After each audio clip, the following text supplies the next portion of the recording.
To change my habit of constantly seeking affection, my family made a unanimous decision to send me to the remote mountains for reformation. Even my fiancé agreed that this was the best approach. In less than a year, I transformed from a proud and confident young woman into a timid, broken shadow of myself. When they finally came to take me back, I was huddled beneath an old banyan tree on the outskirts of the village.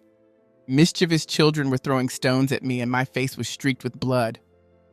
All I could do was sit there, smiling foolishly as though I didn't feel the pain or humiliation. When my family saw me in such a miserable state, their first reaction wasn't concern, but irritation. One of them shouted, "Why are you pretending to look so pitiful?" Only after a doctor examined me did they realize the gravity of the situation. The doctor's verdict was grim. I had lost both my sight and my ability to speak, and my mind had deteriorated significantly. It was at that moment they began to understand the consequences of their actions, but by then, it was far too late. I had become so detached from reality that I couldn't even recognize the people I once called my family. Despite this revelation, they had no choice but to take me back to the Zhang household. But life at home was no better. My parents avoided me as much as possible, as though looking at me was too painful or perhaps too shameful. I knew they didn't see me as their child anymore, just a constant reminder of their failure. All I ever wanted was to stop competing for their attention. But the cost of that lesson left me a broken shell of a person, neither fully alive nor truly dead. Now, the same people who once admired my family mock them. They whisper that my parents are unfit to raise children, pointing to me as proof of their neglect. Even my brother wasn't spared from the fallout. He had been engaged to a young lady from an influential family. But when she heard how I had been treated, she broke off the engagement in horror. She was so desperate to avoid any connection to our family that she threatened to take her own life rather than marry him. My cousin, who had always viewed me as a rival and enjoyed my downfall, suddenly stopped mentioning my name. Though she remained my parents' and brother's favorite, it seemed even she realized that I had become a stain on their lives, a truth they couldn't easily erase or ignore. Alex, my fiancé, was one of the few people who still visited me after everything. He looked at me with pity, making promises that he would stand by me no matter what I had become. He insisted I would always be his future wife, but his words offered no comfort. The very people who once ignored me were now trying to show concern, but they didn't know the truth. Deep inside, I harbored a growing hatred for all of them. I had endured unimaginable suffering in that year in the mountains, and the pain I felt, both physical and emotional, left scars that would never heal. That time in the remote mountain village was a living nightmare. Every day was filled with beatings, endless torment, and a sense of hopelessness that crushed my spirit. Their apologies now, however sincere they seemed, were meaningless. I knew their guilt would fade with time, and when it did, I would simply become a burden they would cast aside without hesitation. The person they once knew was gone. What remained was someone filled with a quiet, burning rage, someone who dreamed not of reconciliation, but of vengeance. My suspicions turned out to be true. Within 2 months, my family began making arrangements to send me away to a sanatorium for an indefinite period. It was clear they were eager to get rid of me, as if erasing me from their lives would solve all their problems. Around the same time, Alex's mother, Megan, came to our house. She demanded that the engagement between Alex and me be called off immediately. If the marriage couldn't be canceled outright, she insisted that my cousin Mary take my place as Alex's fiancé. Her words were sharp and humiliating, as if I were nothing more than a failed transaction in a family deal. As Megan's voice echoed through the room, I couldn't help but think about Hannah's story and how her presence had changed everything for me. Hannah's mother had been a barmaid, someone who hoped to improve her life by attaching herself to a wealthy man, my uncle. She thought getting pregnant would secure her future, but when she gave birth to a daughter instead of a son, my uncle was furious. He dismissed both mother and child, offering them a small sum of money before cutting all ties. My father, however, took pity on them and secretly offered support over the years. When Hannah's mother passed away, he brought Hannah into our home and raised her as his own child. At first, my mother treated Hannah with indifference, keeping her at arm's length, but everything changed after a fire broke out in our home.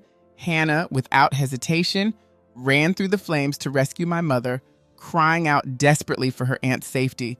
That act of bravery melted my mother's heart. From that moment on, she began treating Hannah like her own daughter. My parents and even my brother started showering her with love and affection, seeing her as a precious gem in the family. Before I knew it, my place in their hearts had been replaced by someone who wasn't even related to us by blood. Watching Hannah take over my family's attention planted a seed of resentment in me. I started competing with her for their affection, but no matter how hard I tried, I could never win. Hannah had an uncanny ability to cry at just the right moment, and her tears always disarmed me. They shattered every attempt I made to assert myself. Over time, my parents and brother began to see me as nothing more than a troublemaker, someone they could barely tolerate. I had once believed that no matter how much they resented me, they would never truly hurt me. But I was wrong. Their decision to send me to the mountains proved otherwise. Even though Hannah had won everyone over, her mother's history still cast a shadow over her future. Our family's reputation was impeccable, and it was unthinkable to marry a woman whose birth mother had been a barmaid. Alex, however, was different. He genuinely liked Hannah, and since she had grown up in our household, he saw her as someone intelligent, beautiful, and capable. Yet, Megan could not overlook her lowly origins. Despite Hannah's many virtues, her background made her an unsuitable match for someone like Alex in Megan's eyes. Just as these thoughts crossed my mind, Megan's voice snapped me back to reality. She was speaking with authority, her tone leaving no room for negotiation. My mother, sensing the tension, quickly responded, "I have always treated Hannah like my own daughter. If her background is a concern, I can formally adopt her as my foster child." But Megan wasn't impressed. With a dismissive wave, she replied, "There's no need for such formalities. Your daughter has already—" Her words trailed off, but the implication was clear. She wanted Hannah in my place, and my existence was nothing more than an inconvenience. Megan stopped mid-sentence, her gaze drifting toward me. After a brief sigh, she shook her head and said, "She's already a fool who doesn't know anything anymore. Letting Hannah take her place would be better for everyone." Her words hung heavy in the air. My mother seemed startled, clearly not expecting Megan to voice such an idea so openly. Just as she was processing what had been said, another voice cut through the silence from the stairs. "I think this is a good idea," my father said, his tone firm and deliberate. "We already plan to send Olivia to a sanatorium. At worst, we can ensure she's taken care of for the rest of her life. Letting Hannah take her place is not only practical, but also strengthens the bond between our two families. It's a win-win situation." His words were cold, void of any affection for the daughter he was discussing so casually. I instinctively glanced up to see him standing there, his face marked with a heavy, emotionless expression. What they didn't realize was that I could see clearly now, even if they still thought I was blind. Though I hadn't regained my full ability to speak, I was fully aware of everything happening around me. I kept my silence because I wasn't ready for them to know the truth. My mother hesitated, clearly conflicted. "But Olivia just doesn't recognize people for now. What if she recovers? If she finds out that we abandoned her in a sanatorium and stripped her of her identity, she won't be able to handle it," she said, her voice tinged with guilt. Her hesitation was almost ironic, considering she was the one who had sent me to that wretched mountain valley for re-education in the first place. All because I dared to compete with Hannah for the position of first violinist. Everyone knew my skills were superior to Hannah's. There was no way I would have been eliminated in a fair competition. But Hannah, always playing the role of the gracious and selfless sister, announced to the family that she would step aside and not compete with me. She framed it as an act of kindness, a gesture that painted her as the perfect sibling. The entire family was moved by her supposed generosity, while I simmered with frustration. One day, as I argued with her over the competition, Hannah suddenly fell down the stairs. She fractured her right hand, leaving her unable to participate. Immediately, I was accused of pushing her, even though I hadn't laid a finger on her. My parents didn't even give me a chance to defend myself. Furious and convinced of my guilt, they both slapped me in turn, calling me a disgrace to the family. My brother, once my confidant, looked at me with disgust and told me to leave the house. No matter how much I pleaded, no one believed me. Their solution was simple. They would send me away to a remote village where I couldn't cause any more trouble. When I arrived at the mountain village, I realized just how cruel their punishment was. They had arranged for an elderly woman to look after me, telling the locals that I was her unruly granddaughter, sent back from the city to be disciplined. But the care they promised was a lie. On my first day, the old woman gathered a group of other elderly ladies, and together they taught me a lesson. Their beatings left my body bruised and battered, with no spot left untouched by pain. That day marked the beginning of my torment, both physical and emotional, as I was abandoned to live in isolation and misery. In the mountain village, there was no such thing as resting to heal, even when my body was covered in bruises. By the third day of my arrival, I was forced to work in the fields. Having grown up in a sheltered life, I had never seen farming tools before, let alone used them. Yet, under the pressure of hunger, I learned to handle them within half a day. If I hadn't, I wouldn't have even earned a simple steamed bun to eat. The harsh labor and lack of proper food took a toll on my body. By the time they brought me back, I was unrecognizable. At 1.65 meters tall, I weighed less than 70 jinch, or around 35 kilograms. I was nothing but skin and bones, a shadow of the person I once was. When the doctor examined me, his verdict was blunt. "She can't return to normal," he said, and my father used that statement to calm my mother's hesitations.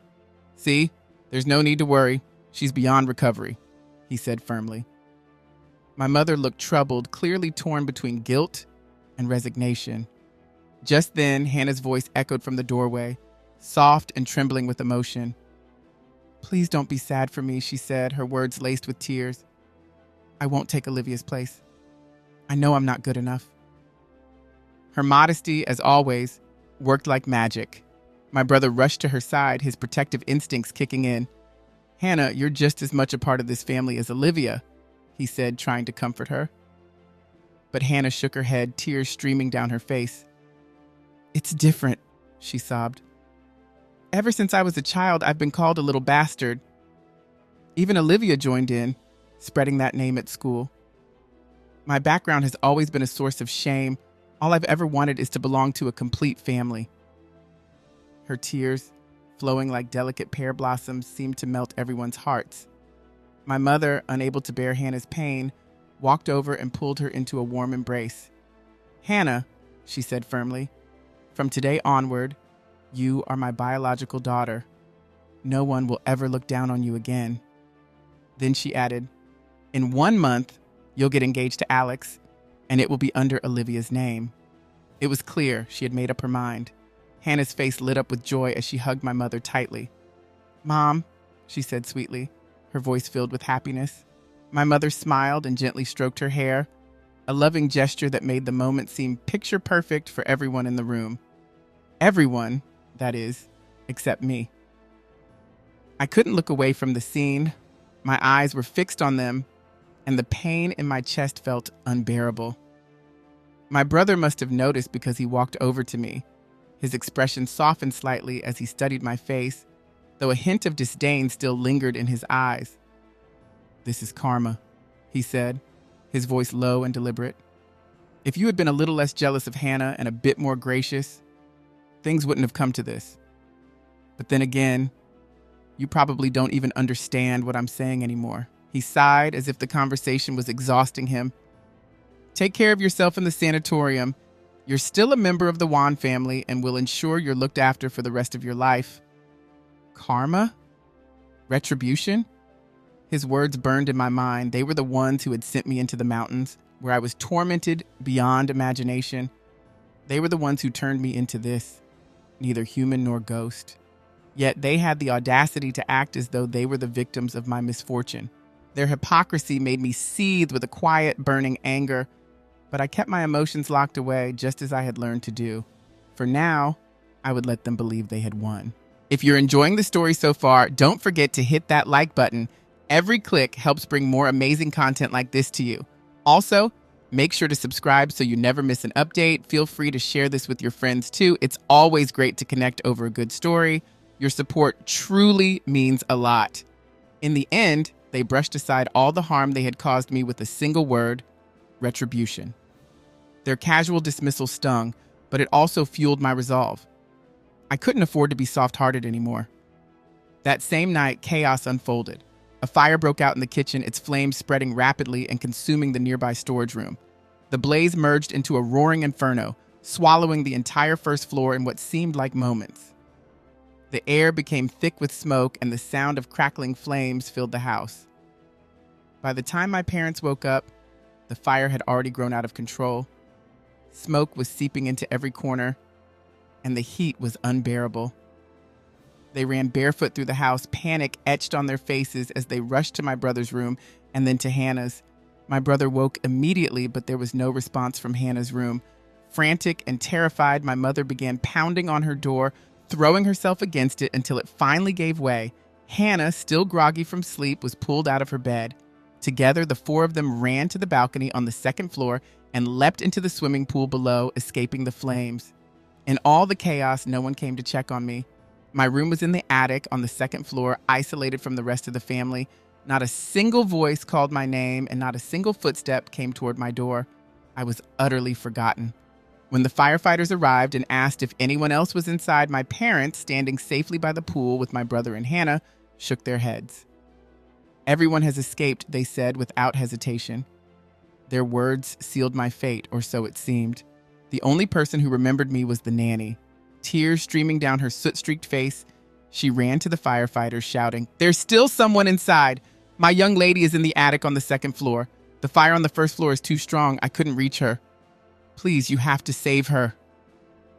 Her desperation was evident in every word. Her hair had been singed away, her face blackened by the smoke. Despite living in a small house outside the villa, she had rushed into the blaze multiple times trying to reach me. But the fire was too fierce and the heat unbearable. Each attempt forced her to retreat, coughing and gasping for air. Even as she stood outside, she refused to give up. She called out to me, her voice hoarse and cracking, hoping I might somehow hear her through the roaring flames. When she heard the sound of splashing from the swimming pool, she momentarily felt relief, thinking I had been rescued. But as soon as she realized I was not among the others, her heart sank. She tried once more to run into the flames, but it was then that the firefighters stopped her. They promised to go in, and she stepped back, clutching her hands tightly, silently praying for my survival. Just as the firefighters prepared to enter, a loud explosion echoed through the villa. The force of it sent a wave of heat and smoke outward, and for a moment everyone froze in shock. The flames surged higher, and the structure of the house groaned under the strain. The nanny's cries grew louder, her voice rising above the chaos. The fate of the house and mine hung in the balance, teetering on the edge of disaster. The firefighters acted swiftly, battling through the inferno to reach me. When they finally carried me out, I was trembling uncontrollably, my arms wrapped tightly around myself as though trying to shield my soul from the cold reality of abandonment. My parents stood at a distance, exchanging awkward glances. In their eyes was the silent admission that, at the crucial moment of life and death, they had completely forgotten about me. Their excuses came quickly, but they felt as hollow as the smoke-filled air. "She hasn't been home for so long that I momentarily forgot," Dad muttered, his voice barely audible. His justification seemed feeble, but it didn't stop him. "Plus, she lives in the attic. That place is so small, I just didn't think of it." Mom opened her mouth to agree, but her face betrayed her discomfort. Mentioning my cramped, suffocating space in the attic only highlighted the unfairness of it all. Their guilt was written all over their faces, yet they clung to their flimsy rationalizations. As I stood there, still shivering, I couldn't help but feel the weight of their bias. I, their biological daughter, was confined to a tiny, sweltering attic, while Hannah enjoyed the comfort of a spacious, airy bedroom. The disparity wasn't just in physical space, it was a stark reflection of where I stood in their hearts. My thoughts were interrupted when Hannah began to cry. Her voice quivered with false remorse as she wailed, "Mom, it's all my fault. If I had known this would happen, I should have shared a room with my sister so we could take care of each other." Her tearful act worked like magic. In an instant, any guilt Mom might have felt evaporated. She hurried to console Hannah, her voice warm and soothing. "Hannah, don't blame yourself. This was just an accident. Besides, Olivia is fine now, so there's no need to be sad." Her words stung more than the fire ever could. To her, My near-death experience was nothing more than an unfortunate mishap, easily brushed aside. Beside me, the nanny held me protectively, her hands trembling as she checked me for injuries. Her concern felt like the only genuine emotion in the entire scene. The nanny, however, couldn't stay silent any longer. Her voice trembled with suppressed anger as she finally spoke out. "Mrs. Wong, your own daughter nearly died in that fire, and here you are, comforting someone who wasn't even harmed. How could you, as a mother, be so heartless?" The words struck like a slap, and Mom's face darkened with embarrassment. But her silence only fueled the whispers that had begun to ripple through the crowd. Neighbors had gathered, drawn by the commotion and the sight of flames. Initially, they had admired my mother's apparent care for her niece. But now, hearing the nanny's accusations, their admiration turned to doubt. Quiet murmurs filled the air. "No wonder people say this family is strange," one said. "Who else would willingly send their own daughter to suffer in the mountains?" added another. "She was tormented so badly she lost her mind, turning a normal girl into this. It's horrifying," someone else whispered. The weight of their judgment hung in the air, as heavy as the smoke that still lingered from the fire. The crowd murmured amongst themselves, their voices low but cutting through the quiet night like sharp blades. "This family seems cursed, especially with that niece. How else could they do something so heartless? Could they have started the fire themselves to cover up their mistakes?" The whispers floated through the still air, reaching the ears of my parents. Each word seemed to strike a nerve, and Dad's face darkened with anger. Unable to contain himself, Dad snapped, "You know nothing, so stop spreading nonsense." His voice was loud and firm, but it did little to quell the growing discontent around him. "We sent Olivia for reform because we wanted her to improve," he added, as if this could justify everything. But the crowd wasn't having it. One man scoffed, "Reform? You forced your own daughter to become a fool and still have the audacity to call it improvement?" Laughter and mocking comments rippled through the gathering, their tone thick with disbelief. Amidst the chaos, Hannah suddenly spoke up, her voice trembling with emotion. "It's my fault. Please don't blame my uncle and aunt. They are good people. They took me in and cared for me." Before she could finish, a sharp voice interrupted her, dripping with contempt. "Took you in? And now you're trying to take their daughter's place? You're truly shameless." The crowd's eyes bore into her, filled with disdain. Tears streamed down Hannah's face as she protested, "I didn't do anything wrong. Please believe me." Her pitiful expression might have won over my family, but the crowd wasn't so easily swayed. One woman sneered, "Don't play innocent. This family may be blind to your scheming ways, but we're not. You're nothing but a manipulative opportunist." The disgust in their voices and stares grew more pronounced, and Hannah shrank under the weight of their collective judgment. Seeing Hannah overwhelmed, my brother's temper erupted. His voice rang out above the clamor, sharp and commanding. "That's enough. Hannah has done nothing wrong. Why should she endure your baseless accusations?" His fury silenced the group momentarily, but it only deepened their disdain. Most of those present were influential business people, and while they wouldn't openly challenge my family, they clearly disapproved of my brother's aggressive defense. They exchanged knowing looks, shaking their heads in dismay. With the tension at its peak, the crowd began to disperse, their pity for me evident in their parting glances. They had spoken out not to meddle, but to voice their sympathy for the injustice they witnessed. Yet, faced with my brother's hostility, they decided to walk away rather than waste their breath. By the next afternoon, my family hastily relocated to another residence, hoping to leave behind the whispers of shame and guilt that clung to them like a shadow. The next morning, my brother's fiancé's family arrived at our home, visibly resolute in their decision to break off the engagement. Their expressions were a mix of anger and disgust, leaving no room for negotiation. It all started after I was brought back to the house. My brother's fiancé had seen me, my frail frame, the scars, and the hollow look in my eyes. The sight had left her so shaken that she reportedly vomited for 2 days straight and suffered from relentless nightmares. Unable to cope with the emotional trauma, she eventually resorted to drastic measures. She threatened to jump off a building unless her parents canceled the marriage arrangement. Though initially hesitant, her parents were finally swayed by last night's events. They had heard about the fire and the true state of affairs within our household. After much deliberation, they concluded that no alliance was worth their daughter's misery and humiliation. Despite their attempts to convince her parents otherwise, my mother and father ultimately failed to salvage the engagement. The news of the broken arrangement hit my brother like a blow. Furious, he lashed out at the family, his tone dripping with arrogance. "Don't think your family's success gives you the right to look down on me. One day I'll crush you beneath my feet." His words were sharp, but his desperation was palpable.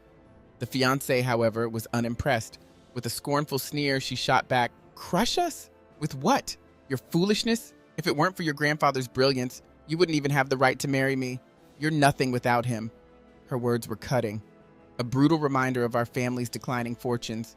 She went on, "Your grandfather was a self-made genius who built your family's name from the ground up.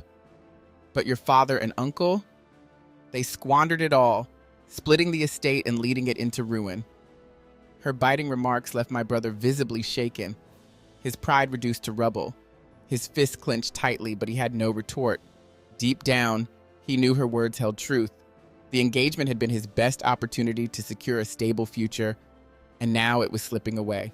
Just as the tension seemed to reach its peak, Hannah interjected, her voice trembling with emotion. "You must have someone else, don't you? My cousin treats you so well. How could you throw him aside so easily?" The fiancé's response was swift and brutal. Without uttering a word, she stepped forward and slapped Hannah across the face. The sharp sound echoed through the room, silencing everyone. "How dare you?" she hissed. "How dare you accuse me of such nonsense? You think you can tarnish my reputation with your baseless accusations?" Her glare burned with indignation, and Hannah stumbled back, stunned and humiliated. The room fell into an awkward silence, each member of my family forced to confront the reality of their crumbling facade. My brother suddenly lost his temper, his face contorted with rage as he raised his hand toward the girl. Before he could strike, her father caught his wrist firmly. "What do you think you're doing?" he demanded. "Are you planning to hit my daughter in front of me?" My brother, seething, retorted, "She slapped Hannah first." The girl's father stood his ground, his voice cold and sharp. "And so what if she did? Your precious Hannah deserved it for running her mouth. Frankly, my daughter was far too lenient." As if to prove her father's point, the girl stepped forward and slapped Hannah several more times, each blow knocking her further off balance until she fell to the ground, her hair and clothes in disarray. "That's what people like you deserve," the girl said, her tone icy and dismissive. "Let me make myself clear. If you dare spread lies about me again, it won't just be a few slaps next time." Her gaze was piercing, and her words carried a weight that silenced everyone in the room. Hannah cowered, clearly realizing she had met her match. My mother, livid, stepped forward with a finger pointed accusingly. "Is this why you came here? To call off the engagement, attack my daughter, and humiliate my family? Aren't you afraid of retribution?" The girl's mother, unfazed, sneered in response. "Retribution? If such a thing exists, it should be aimed squarely at you. Look at what you've done to your own daughter. You turned her into a shell of a person. And now you speak of retribution as if you're the victim." The room fell into a heavy silence, all eyes turning toward me. I stood in the corner, my thin, frail frame a silent testament to years of neglect and abuse. The girl's mother stared at me, her expression a mix of pity and disgust. "As a mother, I can't even comprehend how you could treat your child like this," she said, her voice trembling with disdain. My mother's anger faltered, her face betraying a rare moment of shame. Left with no defense, she could only watch helplessly as the engagement was officially dissolved. Once the other family had left, Hannah collapsed into my brother's arms, sobbing uncontrollably. He stroked her back, whispering reassurances while muttering curses under his breath. "I won't let them get away with this," he said, his anger boiling over. But as his frustration grew, he turned his wrath on me. "It's all her fault," he snarled, pointing in my direction. "If she hadn't come back, this wouldn't have happened. The engagement would still be on, and I wouldn't have been humiliated like this." My mother frowned, her voice weary. "That's enough. She's still your sister no matter what." My brother scoffed, his tone dripping with venom. "She's no sister of mine. Hannah is my real sister." My mother didn't argue, her silence an unspoken agreement. Days later, the consequences of the broken engagement began to ripple through the family. A government project that had seemed like a guaranteed success was suddenly awarded to a competitor, leaving my father and uncle scrambling to save face. The project had been crucial to the company's future, directly affecting profits for the next 2 years. The company had poured significant time, energy, and financial resources into securing this deal, only to have it snatched away by a rival company for over $1 million. When my dad found out, the shock and anger were so intense that he ended up hospitalized. My brother was equally stunned, unable to understand how things had gone so wrong. It didn't take long for my mom to suspect that someone on the inside had betrayed them. Determined to get to the bottom of things, she ordered an investigation into the company's surveillance footage. After some time, they discovered that only Hannah had entered my dad's office during the crucial period when the information had been leaked. The company's upper management quickly became suspicious of Hannah and began pressuring my mom to conduct a full investigation into her. My mother, however, refused to believe that her daughter could be involved in something so treacherous. She defended Hannah, reasoning that she had no motive to sabotage the family. The executives, however, were unsympathetic, seeing the failure of the project as a potential catastrophe that could bankrupt the company. One by one, they began submitting their resignations, creating immense pressure on my mom. Frustrated and desperate, my mom finally turned to Hannah, asking her directly about the accusations. Hannah broke down in tears, and in front of the entire board of executives, she threatened to jump from the building in an effort to prove her innocence.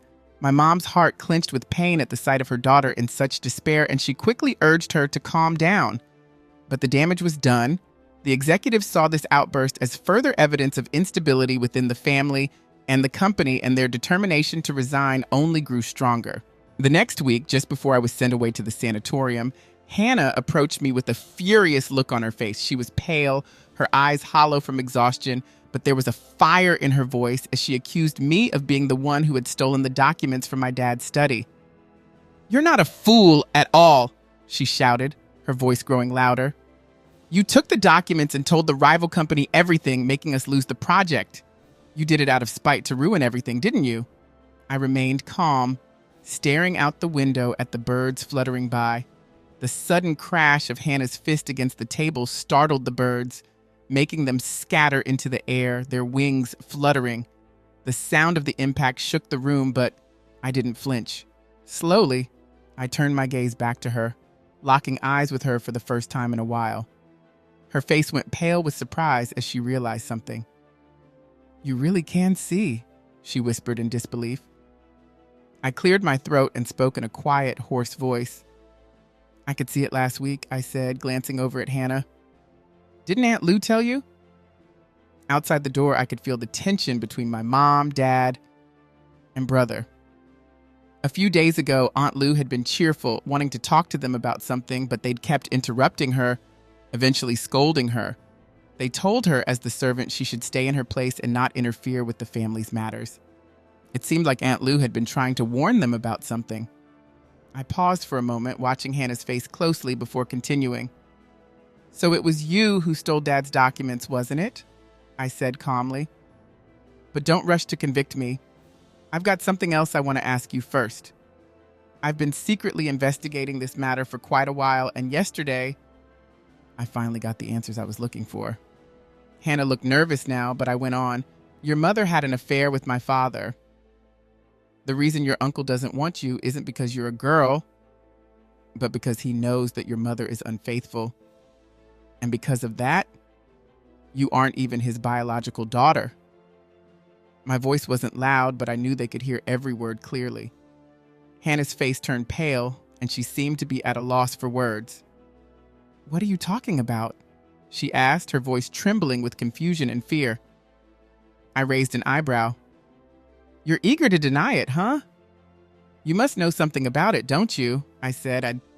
"No wonder you can come and go freely from Dad's office while even your brother has to ask for permission to enter.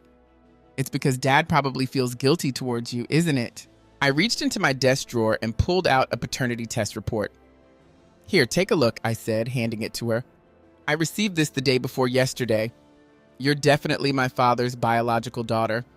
You can't deny it. As for whether you knew it all along, I really don't care." Hannah's hand shook as she picked up the report, and I could see her face twist with frustration.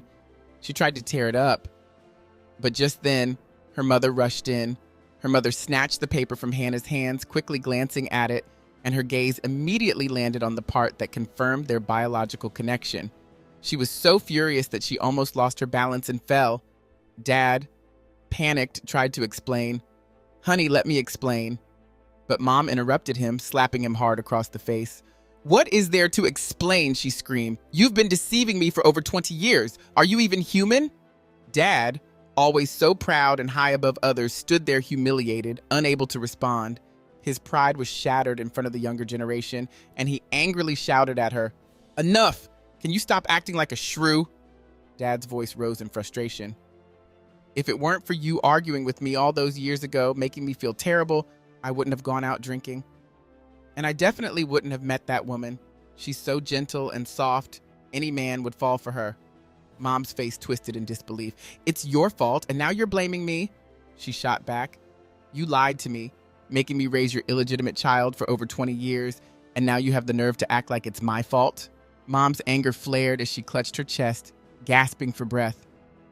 "What a wild child," she muttered, "but she is still my daughter." Dad didn't respond, but his silence said everything. It was clear that he had admitted the truth. Mom, too overwhelmed, fainted right there. My brother rushed to her side, trying to hold her up and telling me to call for an ambulance. I didn't move, remaining indifferent. Instead, I turned to walk away, uninterested in any of it. Soon enough, the entire farce went viral. Someone leaked the story online, and the comments flooded in. The mocking tone was impossible to ignore. People laughed at the absurdity of it all, calling it ridiculous how the family had treated their illegitimate daughter like royalty while their biological daughter was left in the shadows. "It's like the mother is a clown," some of the posts said. And then there was the fire. Many people remembered it. The Wang family had saved their precious son and the illegitimate child, leaving their real daughter behind to face the flames. The internet buzzed with even darker rumors. Some suggested that the fire was no accident, that it had been deliberately set, an attempt to erase the evidence of their mistakes. The more people talked, the clearer it became. The family's actions had become a joke in the public eye. The truth about their cruelty had finally come to light, and everyone knew about it. A lot of people believed that the family had pushed their daughter into the mountains to suffer, claiming they wanted to fix her behavior. But in the end, they had pushed her too far. She had become a shell of herself, a fool. Even worse, the engagement between Hannah and Alex was called off. Many believed it was the best decision, considering all the shame the family had brought upon themselves. The next morning, Megan and Alex showed up at our door. My dad quickly guessed what they wanted, but he mentioned what Grandpa had said years ago. Megan's response was sharp and cold. "Your family is a joke now," she said. "We can't allow ourselves to be laughed at too, can we?" Dad was furious. "Hannah is my biological daughter," he argued, "and she deserves a marriage with equal social standing. She should be with Alex." Megan laughed bitterly. "Oh, sure, a perfect match," she said sarcastically. "But you know better than anyone what her mother is like. Her reputation is as dirty as hers. And as for you, you've kept your true nature hidden for 20 years. That alone shows just how manipulative you really are." Megan's words, although harsh, carried a ring of truth. She was the lady of the Gu family, and for someone in her position, sophistication was expected. However, there was a distinct difference between being sophisticated and being cunning. Her pointed remarks made me wonder if the Gu family's future was at risk, especially with someone like Hannah involved. Megan was right to be wary of the consequences of Hannah's actions, even if it meant facing the truth no one wanted to acknowledge. Alex, too, had made his stance clear. He returned the engagement token to Hannah, saying with a sense of finality, "The person I'm meant to marry is Olivia.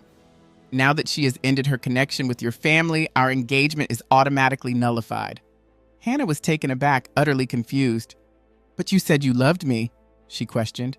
"Now that my status is higher, more fitting to be with you, why are you leaving me instead?" Alex looked at her with contempt, saying coldly, "We were never truly together." How can there be abandonment when there was nothing to begin with? Hannah tried to use her true identity as leverage, believing that revealing the truth about herself would work in her favor. But instead of gaining anything, she was met with nothing but anger and rejection. It was a hard blow to her pride, and the storm of consequences she faced only grew. She was devastated, but she hadn't fully grasped the depth of the situation. Dad, however, was still determined to push for the engagement to remain intact, but Megan had already made it clear that the older generation's wishes held no weight. The tension escalated, and when the meeting was over, Dad was so furious that he ended up in the hospital. The family situation continued to worsen.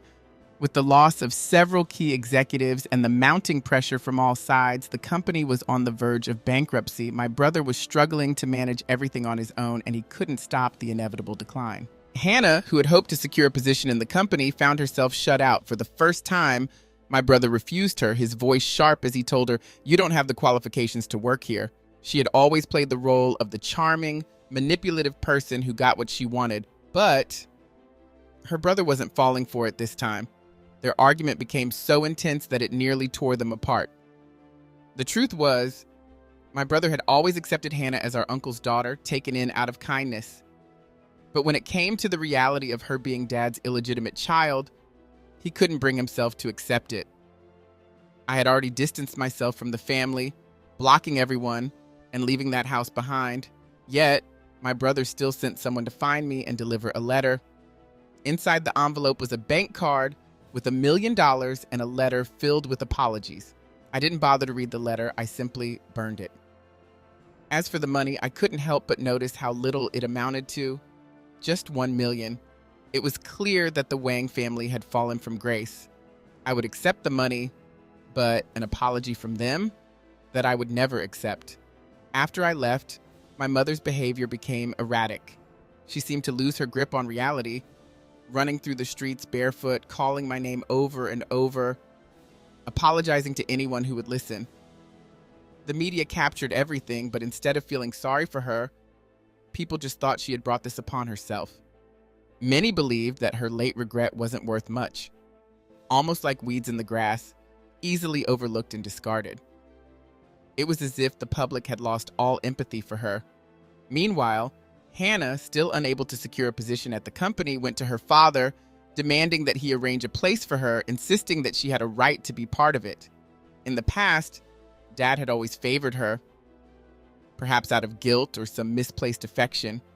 But now, with his wife gone and the family scattered, he began to see the situation more clearly. He realized that this kind of behavior couldn't continue any longer, and his patience had worn thin. Dad told Hannah to leave, offering her a sum of money as compensation for her troubles. This was more than just a simple rejection. It was a breaking point. But Hannah wasn't willing to accept it. The argument that followed was intense, and when the nurse came to check on Dad, she found him lying on the floor, unconscious. He was rushed to the hospital, barely surviving, but it was clear that he had lost all will to continue. In the end, he prepared his will, ensuring that all of the family's assets would be divided equally between my brother and me. When Hannah found out about Dad's will, her reaction was nothing short of outrageous. She tried to run him over with her car the very day he was released from the hospital. Thankfully, my brother was quick enough to pull him out of the way, but in the process, another person who had just undergone surgery was struck by Hannah's car. The man, who had been excited to go home after his procedure, now faced a severe injury, needing another surgery with poor results. His family was furious and dragged Hannah out of her car, giving her a brutal beating. The man's condition worsened, and his family demanded justice. As for Hannah, her reckless actions led to her arrest. Surprisingly, her father didn't step in to help her. He didn't bail her out or hire a lawyer, and her brother stayed silent, leaving her to deal with the consequences alone. In the end, Hannah was sentenced to 3 years in prison, and the family business, which had already been struggling, finally collapsed, losing everything it had once worked for. It was a complete fall from grace. With everything falling apart, my brother eventually came to me, asking for $1 million to make a fresh start, but I had already anticipated this.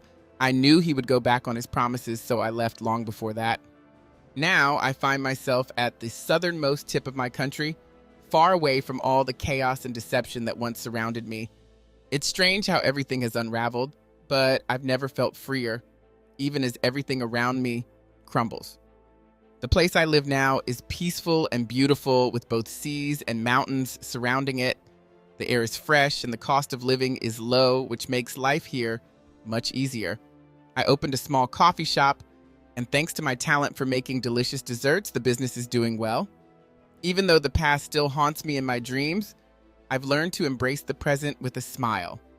Slowly, my life has been improving, and every day feels a little brighter than the last. One afternoon, while I was working, a customer was watching the news. The report was about a woman, Mrs. Wang, who had once been part of a wealthy family. She tragically pushed her husband into a river, and they both lost their lives. As I listened to the story, I felt nothing. No anger, no sadness. It didn't affect me anymore. Just then, another customer ordered a coffee. I politely moved to their table, offering a warm smile and asking what kind of drink they would like. The wind chimes by the window softly jingled in the breeze, and the sun outside cast a warm glow over everything. The scent of freshly brewed coffee filled the air, and gentle music played in the background, adding to the calm atmosphere of the shop. As I looked at the small amount of money I had earned today, I felt a sense of peace.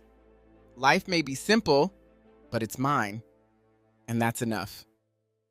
I found my rhythm in this quiet corner of the world, far from the chaos I once knew.